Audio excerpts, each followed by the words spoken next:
जंगल के रहस्यमय द्वीप की रोमांचक यात्रा। भाग 8। विशु और डिशु ने शक्ति के स्तंभ से अपनी नई शक्तियों को प्राप्त किया और अब उनकी यात्रा का अगला अध्याय शुरू होता है। शक्ति के स्तंभ के माध्यम से उन्होंने एक प्राचीन मानचित्र का पता लगाया जो उन्हें इस रहस्यमय द्वीप के अन्य भागों की ओर ले जाएगा।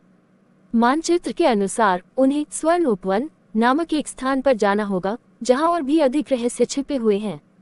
स्वर्ण उपवन की यात्रा मानचित्र के निर्देशों का पालन करते हुए विशु और डिशु एक कठिन और चुनौतीपूर्ण मार्ग पर चलते हैं। इस मार्ग में उन्हें घने जंगल, ऊंचे पर्वत और गहरी नदियों को पार करना पड़ता है।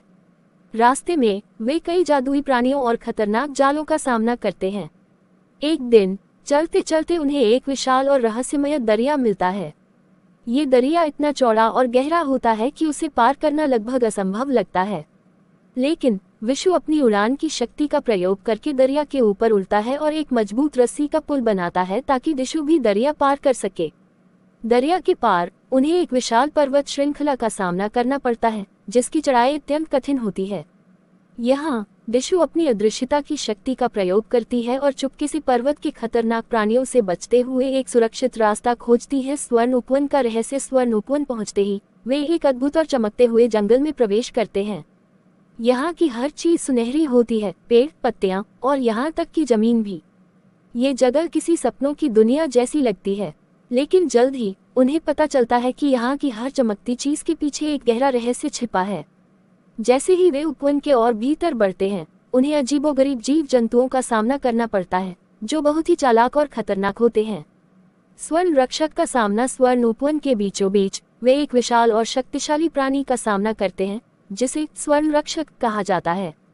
ये प्राणी इस उपवन की रक्षा करता है और किसी भी अनधिकृत व्यक्ति को यहाँ आने की अनुमति नहीं देता। विशु और डिशु को इस रक्षक को परास्त करना होगा ताकि वे आगे बढ़ सके और उपवन के रहस्यों को जान सके। रक्षक की परीक्षा। स्वर्ण रक्षक उन्हें एक कठिन परीक्षा देता है। ये परीक्षा न केवल उनकी शारीरिक शक्तियों को परखती है बल्कि उनकी बुद्धिमत्ता और संयम का भी परीक्षण करती है। पहली चुनौती में उन्हें एक विशाल भूल भुलैया को पार करना पड़ता है जहां हर कदम पर खतरनाक जाल बिछे होते हैं।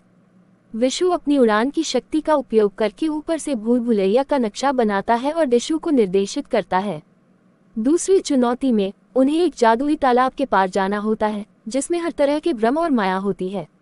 डिशु अपनी अदृश्यता का प्रयोग करके तालाब के रहस्यों को जानने की कोशिश करती है और सफल होती है। उपवन के रहस्य का उद्घाटन। परीक्षा को पार करने के बाद स्वर्ण रक्षक उन्हें उपवन के मुख्य स्थान पर ले जाता है जहां एक प्राचीन मूर्ति होती है। यह मूर्ति द्वीप के सबसे गहरे और महत्वपूर्ण रहस्य को उजागर करती है।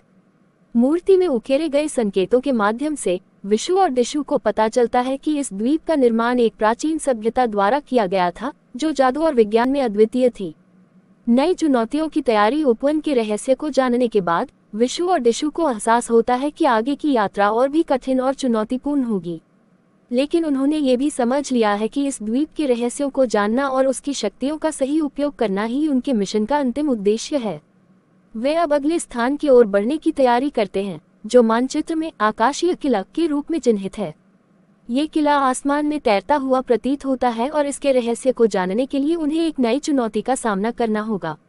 आगे की यात्रा में उन्हें और भी अधिक रोमांचक और खतरनाक कारनामों का सामना करना पड़ेगा जहां उनकी नई शक्तियों की परीक्षा होगी और उन्हें अपनी वीरता का परिचय देना होगा। तारांकन आगे जारी रहेगा।